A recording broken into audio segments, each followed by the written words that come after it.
Bismillahirrahmanirrahim. Alhamdulillahirabbil alamin. Wassalatu wassalamu ala asyrafil anbiya'i wal mursalin wa ala alihi wa ashabihi ajma'in. Assalamualaikum warahmatullahi wabarakatuh. Masa'al khairat ya akhwatil a'izza wa akhawatil azizat. Atamanna lakum fi sihhah wa afiyah daiman insyaallah. Tuan-tuan dan puan-puan yang saya hormati, bertemu lagi kita pada siri kali ini, iaitu siri kelima dalam segmen Know Your Dua Weekly Series. Seperti yang tuan-puan sedia maklum, program ini merupakan program kupasan doa secara bersiri yang dianjurkan oleh pihak Selped di bawah program Selped Flagship. Ada 6 siri kupasan doa kesemuanya, dan pada hari ini saya Ustazah Mastura Arsyad dari Jabatan Bahasa Al-Quran QLD Selped CFS Kampus Gambang akan menerangkan maksud doa ke-38, iaitu doa memohon ataupun doa membina keluarga bahagia. Seperti yang tuan-tuan dan puan-puan sedia maklum, kupasan doa ini berpandukan buku ataupun PDF Inilah Doaku yang telah ditulis oleh mantan Menteri Agama kita yang berbahagia Dr. Zulkifli Muhammad Al-Bakri. Okey, jom kita tengok dulu PDF-nya.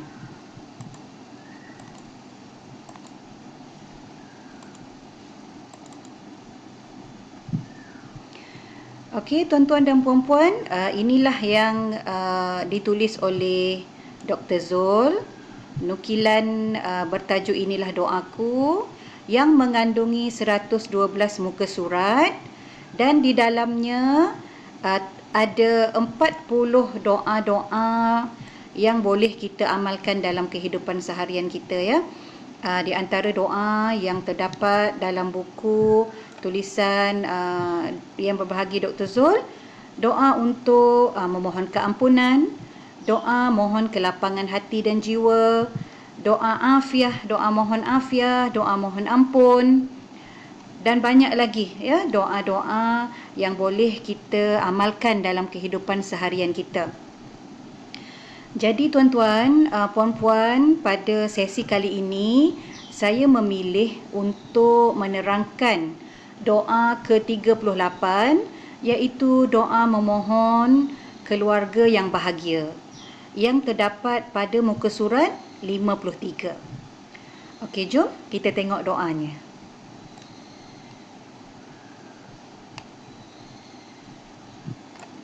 Okey, inilah doa ke-38, doa memohon keluarga bahagia ataupun doa membina keluarga bahagia.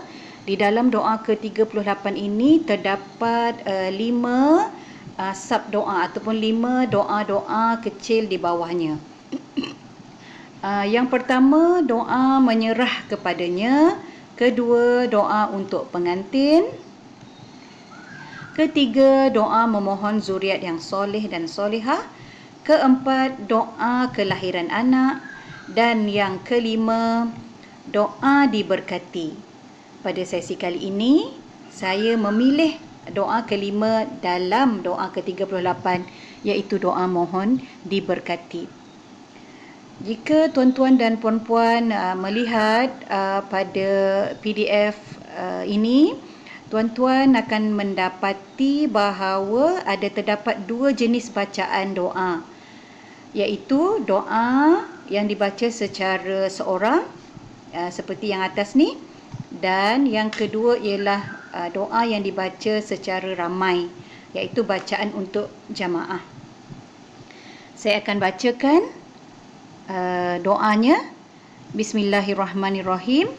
Allahumma kthir mali wa waladi wa barik li fima a'taitani wa atil hayati ala ta'atika wa ahsin amali waghfirli.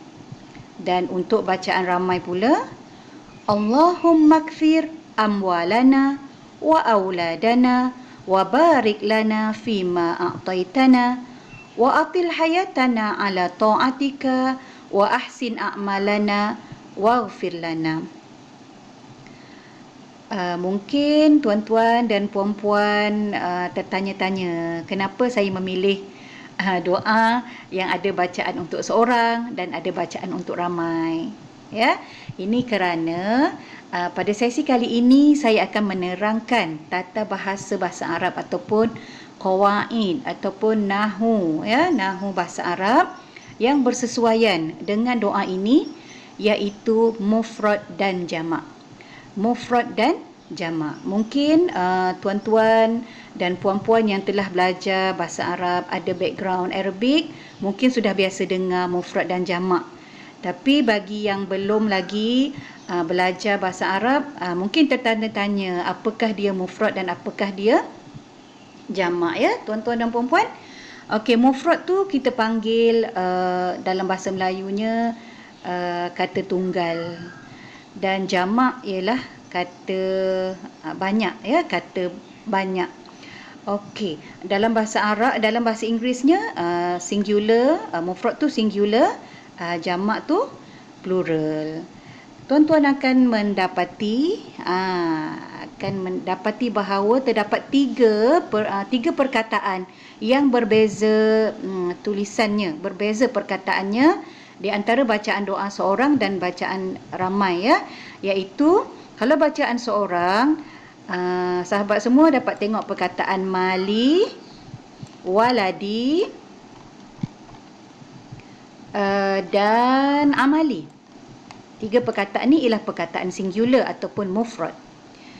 Berbeza dengan cara baca untuk ramai berjamaah.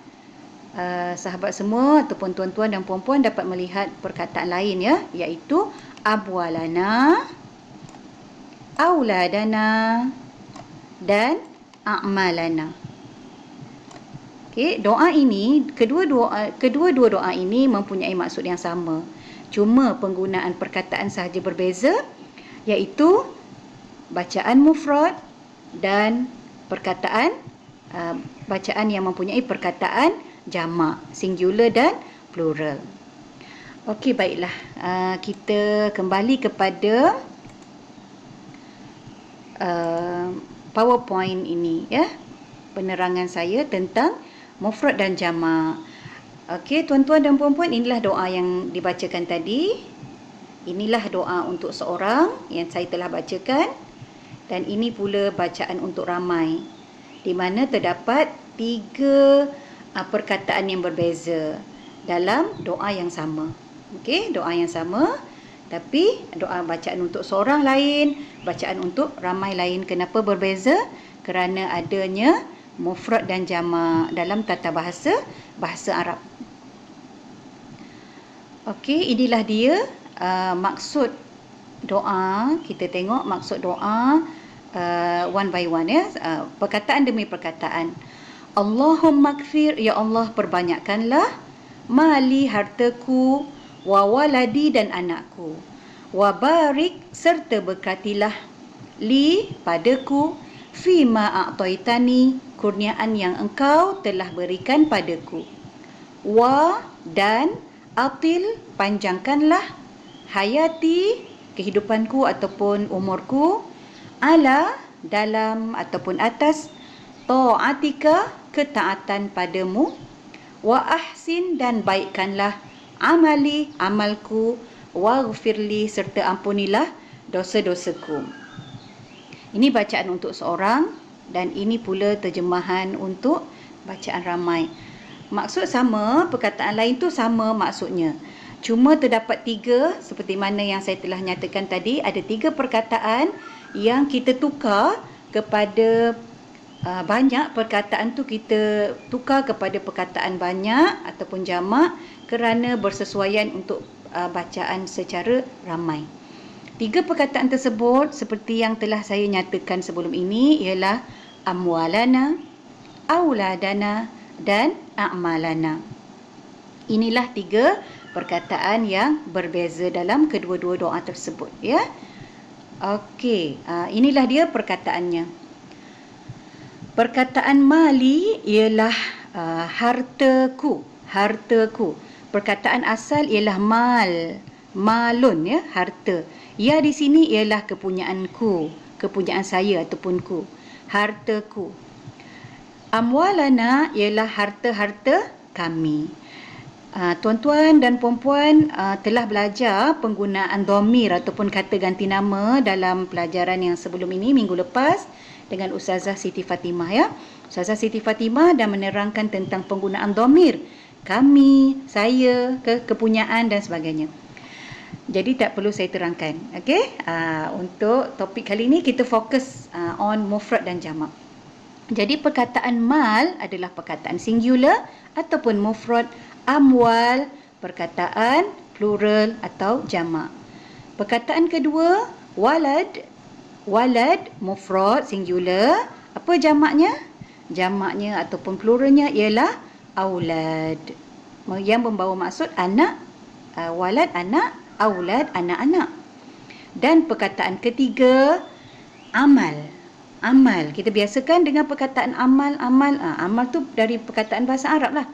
Amal, perbuatan ataupun amalan. Apa jamak? Okey, apa jamak untuk mufrad amal? Iaitu a'mal. Jadi mufrad, amal tu singular, mufrad, a'mal ialah jamak. Baiklah tuan-tuan dan puan-puan, secara ringkasnya dapatlah saya simpulkan, dapatlah saya ringkaskanlah di sini ya. Sebenarnya dalam bahasa Arab ni ada 3 jenis jamak.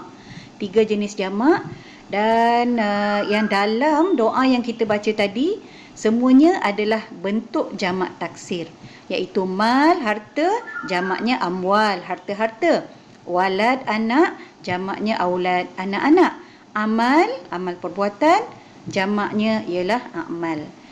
Ada lagi 2 jenis jamak dalam bahasa Arab, iaitu jamak muzakkar salim dan jamak muannas salim. Jamak muzakkar salim merujuk kepada jamak kata nama lelaki, kata nama maskulin, dan jamak muannas salim ialah membawa maksud jamak untuk kata nama perempuan ya. Muzakkar ni lelaki, muannas ni perempuan. Contoh jamak muzakkar salim, kita nak kenal macam mana? Macam mana jamak muzakkar salim? Ialah adanya perkataan ataupun adanya huruf di hujung perkataan tersebut, iaitu huruf waw nun. Muslim, muslimun. Mukmin, mukminun. Jadi perkataan muslimun dan mukminun adalah jamak muzakkar salim. Macam mana pula jamak muannas salim? Antum ataupun sahabat semua boleh kenal melalui adanya alif ta di hujung perkataan tersebut. Contoh muslimat, mukminat, solihat, itu semua adalah jamak muzakkar salim. Saya yakin tuan-tuan dan puan-puan semua biasa mendengar ataupun biasa melihat perkataan jamak muzakkar, jamak muannas dan jamak taksir. Apabila kita baca Al-Quran, kita akan jumpa perkataan-perkataan ini.